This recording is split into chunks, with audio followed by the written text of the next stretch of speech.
लिहाजा कंफ्यूजन दूर करें और इस बात से बाहर आ जाएं कि हिंदू मुस्लिम भाई भाई हैं, न कभी थे, न हैं, न हो सकते। कोई इंडिविजुअल अच्छा होगा, लेकिन जो इस किताब को मानेगा वो नहीं होगा, क्योंकि इसके बारे में भी किसी को पता नहीं है। इसको पढ़ चुका हूं मैं कई बार, और अल्लाह के फजल से अलीगढ़ मुस्लिम विश्वविद्यालय में पैदा हुआ, जहां मार मार के पढ़ाया गया। अब वो बेचारे बड़े रोते हैं कि इसने ज्यादा ही पढ़ लिया, हमने तो इसको ठीक ठाक पढ़ाया था, ये ज्यादा पढ़ गया है। इसलिए मैंने बताया कि अगर आप सच बोलेंगे तो आपको बताता हूं, दिल्ली की मजिस्ट्रेट कोर्ट के अंदर 31 जुलाई 1986 को जस्टिस Z.S. लोहात ने एक फैसला दिया, और फैसले में कहा गया कि कुरान शरीफ की 24 आयतें, वो जो एक आदमी है ना,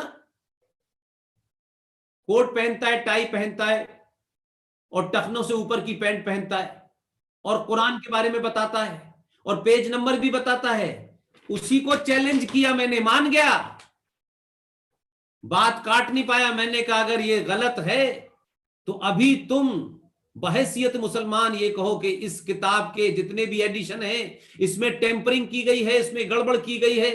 मैंने कहा भाई इसे छापने वाला भी शुद्ध कोट का मुसलमान है, और जिस पते पे छपी है उसका नाम सर सैयद अहमद खान है, वो भी मुसलमान है। मुझे बताओ ये 24 आयतों के बारे में आपका क्या कहना है? इसमें सूरा नंबर 9 आयत नंबर 5 पे लिखा हुआ है कि मुशरिक जहां भी मिले और वो तुम्हारे अल्लाह को कबूल करने से मना कर दे, उसका कत्ल वाजिब है। 24 आयतें हैं। Z.S. लोहात ने जब इस पे ये फैसला दिया कि जब तक ये 24 आयतें किसी कुरान मजीद में रहेंगी तब तक इस देश में शांति नहीं रह सकती, क्योंकि ये आयतें जो लोग दूसरे धर्म के हैं, जो लोग इस्लाम को नहीं मानते, उन्हें हत्या करने के लिए कहती हैं। तो जो मुसलमान ये कर रहा है, ISIS, जैश मोहम्मद, लश्कर तोबा, वो असल में मुसलमान हैं। जो आपके साथ में बैठते हैं गंगा घाट पे कि हम तो यहीं पैदा हुए थे, वो ठीक है दुकान चलाने के लिए ठीक है, लेकिन वो सबसे बड़ा मक्कार है। वो कुरान के बारे में बात नहीं करेगा, नहीं नहीं हम तो मिली जुली तहजीब। ये मिली जुली तहजीब कब थी? जब जनेऊ तोले जा रहे थे, जब औरंगजेब काशी को तोड़ रहा था, मथुरा को तोड़ रहा था, जब गजनबी सोमनाथ को तोड़ रहा था, कब थी ये एकता? ये कभी नहीं थी। हमने कोई साथ मिलकर लड़ाई नहीं लड़ी आजादी की। मुसलमानों ने इस देश में आजादी की लड़ाई नहीं लड़ी, पाकिस्तान को प्राप्त करने की आजादी लड़ी थी।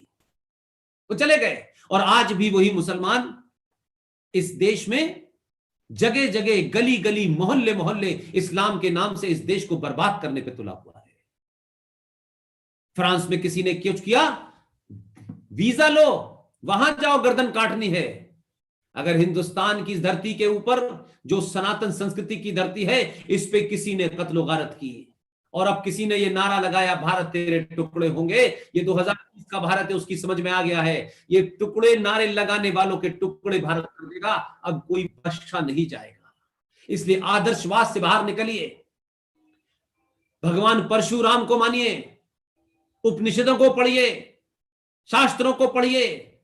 भगवान राम भी जब सन्यास हुआ तो बैग में भर के पैसे लेके नहीं गए, कपड़े लेके नहीं गए कि कितनी जोड़ी धोती पहनूंगा, सब कुछ छोड़ा, धनुष बाण लेके गए। उसके मानने वाले कहते हैं अरे ना हम शास्त्र पढ़ेंगे ना शस्त्र की बात करेंगे, हर देवी देवता हाथ में एक फरसा लिए खड़ा है, और आप क्या कह रहे हैं? नहीं नहीं, हमारी संस्कृति में नहीं है। अपनी कायरता को छुपाने के लिए आदर्श की चादर मत पहनिए। अगर आदर्शवादी तभी रहेंगे जब समाज आदर्शवादी रहेगा। इसलिए सनातनों की जिम्मेदारी है कि जो अनाचारी, जो हत्यारी मानसिकता के मजहब और तहजीब इस देश में है, उसको आपको समाप्त करना होगा। भगवान राम ने भी हथियार उठा करके जो समुद्र जिससे वो मांग रहे थे रास्ता नहीं दिया, जब उन्होंने बाण चढ़ाया तो समुद्र ने कहा सरकार आ गया, फौरन 2 मिनट पे लाइन पे आ गया, रास्ता दिया। इसलिए बनारस में कहिए कि भाई ठीक ठाक तरीके से शादी करते हैं तुम्हारे मां बाप, पूरी तुम्हें दुआएं देते हैं, बेटी को दहेज देते हैं कि बेटी सुखी रहे, हजारों लड़कों के बीच में से एक लड़का ढूंढते हैं, कि मेरी बेटी को खुश रखेगा। और आपसे कह रहा हूं, मर्दों से कह रहा हूं, ये बात मैंने आज तक किसी महिला के मुंह से नहीं सुनी। ये अजीबोगरीब मर्द है सनातनी हिंदू। मां बाप इतनी मेहनत करके बढ़ा के आपको आईएएस पीसीएस बनाते हैं, उस बेटी को आईएएस पीसीएस बनाते हैं। आप शादी करने के बाद आपको देश में कोई जगह नहीं मिलती क्या? आप अच्छी खासी जिस दिन से जिंदगी शुरू कर रहे होते हैं, उस दिन उसे ताजमहल ले जाके दिखाते हैं कि देखो मैं भी तुम्हारे लिए बनवाऊंगा। पहले दिन से उसका क्रियाक्रम कर देते हैं यार। अरे जिंदगी शुरू की है यार, उसे समझो तो। आप कहते हैं वो प्यार की निशानी है। भाई मेरे, मुझे बताओ वो प्यार की निशानी कब थी? अगर इस देश में, इस धरती पे अनादिकाल से, सतीश भाई, अगर प्यार की कोई निशानी हो सकती है, उस प्यार को प्राप्त करने के लिए ताजमहल की तरह हजारों लोगों के हाथ नहीं कटवा पाए। यह ऐसी निशानी है जिसने हजारों हजारों प्यार करने वालों के हाथ कटवा दिए। आप उसको प्यार की निशानी मानते हैं? अगर प्यार की निशानी दुनिया में कोई है, मैं दुनिया की बात कर रहा हूं, मैं छोड़ दीजिए भारत की बात नहीं कर रहा हूं, अगर कोई है तो वो उस समुद्र के नीचे राम सेतु है, जिसे राम अपनी पत्नी को लेने के लिए गए, किसी की हत्या नहीं की, लंका को लूटा नहीं, नरसंहार नहीं किया, अपनी पत्नी को सुरक्षित लाने के लिए वो पुल बनवाया। उस पुल की पूजा करो अगर प्यार की कोई निशानी देखनी है। ये कब्रों को ला करके अपने घर मत रखो। और इस्लाम में कब्र हराम है, कुरान मजीद में कब्र हराम है। हमारे यहां तो हमारा कोई बुजुर्ग चला जाता है, उसकी अस्थियां उतनी ही देर तक रहती हैं जब तक अगले दिन उसे गंगा में प्रवाह नहीं करते। ये सनातन संस्कृति वाले कब से ताजमहल को, उस कब्र को अपने घर में लाके रखते हो भाई मेरे, कब्र में घर में लाके रखते हो, कहते हो सनातन मजबूत होगा। उसने राष्ट्रपति भवन से उठा के बाहर फेंकवा दिया। आपके घर में गीता नहीं मिलती? अगर गीता मिलेगी तो आपके घर में बच्चे पुरुषार्थी पैदा होंगे।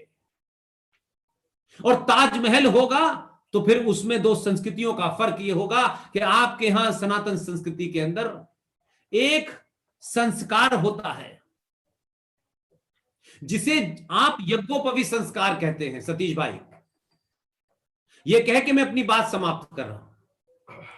उस यज्ञोपवीत संस्कार के अंदर जब बच्चा मां की गोद में से निकल के चलने और बड़े हो जाता है तो 8-9 साल की उम्र में उसका एक संस्कार किया जाता है जिसको जनेऊ संस्कार भी कहते हैं। और ये जनेऊ संस्कार करने के बाद उसे बताया जाता है कि इस धरती पर जब तक तेरा ब्याह नहीं हो जाता, सब कोई तेरी मां है या बहन है। और जब तक तेरा जनेऊ संस्कार है और विवाह नहीं हो जाता, तुम्हें ब्रह्मचर्य का पालन करना है। यह जनेऊ इसलिए पहनाया जाता था, यह हमारी संस्कृति का है। लेकिन जिस संस्कृति से आप लड़ रहे हैं, उसी वक्त 7 साल की उम्र में उनके यहां भी एक संस्कार होता है। वो उनकी संस्कृति का संस्कार है, वो हमारी संस्कृति का संस्कार है। इसलिए राहुल राजपूत भी मारा जाएगा, अंकित सक्सेना भी मारा जाएगा और निकिता भी मारी जाएगी। इसलिए इस झूठ से बाहर निकलिए कि मजहब नहीं सिखाता आपस में गैर रखना। मजहब ही है जो मजहब बैर सिखाता है। ये हिंदू मुस्लिम भाई भाई एक बहुत बड़ा फ्रॉड है। जो भारत बचा हुआ था, उस भारत में कैसे गजवाए हिंद को लागू करें, कैसे किताबों के, फिल्मों के, इंडस्ट्री के माध्यम से करें, यही है। लिहाजा मैं मानता हूं कि जिस दिन भी भारत में सनातन संस्कृति के प्रति, देखिए बहुत दूर मत जाइए, तत्कालिक तौर पे छोटे छोटे 4-5 काम करने लगे, बस इतना ही बहुत है। मैं ये मानता हूं कि आज के दौर में वो जो सनातन संस्कृति के पूरे आदर्श हैं वो स्थापित नहीं होंगे, लेकिन अगर आपने 5-6 काम भी कर लिए तो आप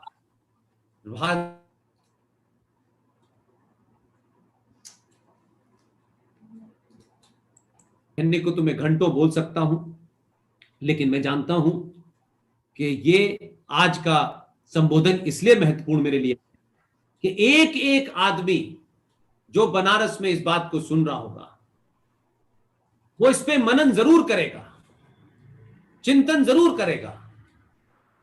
pushpendra.delhi01@gmail.com, pushpendra.delhi01@gmail.com। अगर जो कुछ भी मैंने बोला है, अगर इसमें तथ्यात्मक तौर पे, देखिए ह्यूमन एरर को थोड़ी देर के लिए छोड़ दीजिएगा, इसमें कुछ भी तथ्यात्मक आपको ऐसा लगता हो, मुझे ईमेल भेजें। यह मुहिम इसलिए नहीं है कि करोड़ों लोग सुनते हैं मुझे, यह मुहिम इसलिए है कि मुझे 5 करोड़ लोग अपने जीते जी पैदा करने हैं, जो पूरी ताकत से, किसी दल, किसी विचारधारा उनकी क्या है मुझे कोई मतलब नहीं है, लेकिन सबसे ऊपर उनके लिए राष्ट्र है। बाकी कौन पार्टी है, कौन विचारधारा है, मुझे इसमें कोई इंटरेस्ट नहीं है। मुझे उनको मजबूत करना है, और वो मजबूत सिर्फ तर्क से होंगे। भारत माता की जय कह देने से देश अगर मजबूत हो रहा होता तो फिर बात ही क्या थी। ये नारा लगाने से नहीं होगा। ये जो चलते फिरते 100 करोड़ भारत माता हैं, इनको मजबूत कीजिए, तर्क शक्ति से कीजिए, जिस्म से कीजिए, सोच से कीजिए, डर निकाल दीजिए। इसलिए कहता हूं कि जो डरता है वो सनातनी नहीं है, और जो सनातनी है वो डर नहीं सकता। आपका बहुत बहुत धन्यवाद। इतने सारे लोगों ने एक साथ, इतने संगठनों ने मिलके, सतीश भाई ने इन सबको इकट्ठा किया, उन सबको धन्यवाद। और इस मुहिम को अलग अलग लोग हैं देश में, आप RSN सिंह साहब को बुलाएं, उनकी ससुराल भी जो है बनारस में है। आप GD बख्शी साहब को बुलाएं, आप सुशील पंडित को बुलाएं, अलग अलग विषय के जानकार हैं। आप कैप्टन सिकंदर रिजवी को बुलाएं, वो गिलगित बल्तिस्तान की रूट्स है उनकी, हमारी टीम के हिस्से हैं। ललित अंबरदार को बुलाएं, कश्मीर के अंदर क्या हो रहा है, वहां राष्ट्रवादी क्या कर रहे हैं और राष्ट्रवादियों के बीच में क्या झगड़ा है वो भी देखें। वहां पे आप अंकुर शर्मा को बुलाएं, जिन्होंने रोशनी एक्ट को समाप्त करवाया है, जो जिहादियों ने हिंदुओं की जमीन पर कब्जा करने के लिए एक झूठा मक्कारी का एक्ट बनाया हुआ था, वो वहां लड़ाई लड़ रहे हैं। आप विष्णु शंकर जैन को बुलाएं, जिन्होंने कृष्ण जन्मभूमि की याचिका दायर की है, बेहतरीन इंसान है, पढ़े लिखे लोग हैं। ऐसे लोगों को बुलाएंगे तो आपको अलग अलग विषय पे अच्छी जानकारी मिलेगी, और उसका फायदा यह होगा कि जैसे धारा 333 के बारे में मैंने कहा, उसके बाद से भारत के लॉ मिनिस्टर ने भारत की पार्लियामेंट में खड़े होकर के कहा कि हमने पूरे देश में खोज कर ली है। एंग्लो इंडियन की गिनती पता है कितनी है आपको सतीश भाई? जी नहीं, 262 हैं। उनके लिए 2 सीटों रिजर्व है। लेकिन मैं फिर कहूंगा, चिल्लाते रहिए। जरूरी नहीं है कि एक ही बार में सत्ता के कान खुले, कि सत्ता के सामने बड़ी सारी चुनौती होती है, लेकिन मेरा एक आम नागरिक के हैसियत में इतना ही फर्ज है, चिल्लाते रहो। 370 भी हटी, 35A भी हटी, और 333 की धारा हट गई। दोनों पार्लियामेंट के लोगों को समाप्त कर दिया। उन्होंने कहा आज से इनकी कोई जरूरत नहीं है। इसलिए चिल्लाने का समय है। बार बार एक ही बात कह के अपनी बात समाप्त करता हूं। आप लिखे पढ़े लोग हैं, लिख सकते हैं तो लिखिए, कागज पे लिख सकते हैं तो कागज पे लिखिए, दीवार पे लिख सकते हैं दीवार पे लिख दीजिए। बोल सकते हैं तो बोलिए, घर में बीवी से बोलिए, बच्चों से बोलिए, पड़ोसी से बोलिए, चौराहों पे बोलिए। चिल्ला सकते हो तो चिल्लाइए। और अगर तीनों में कभी अपने अंदर असमर्थता महसूस करते हो कि हम ये नहीं करते, तो जो देश भर में चिल्ला रहे हैं उनके साथ खड़े हो जाइए। बहुत बहुत धन्यवाद। Thank you very much sir.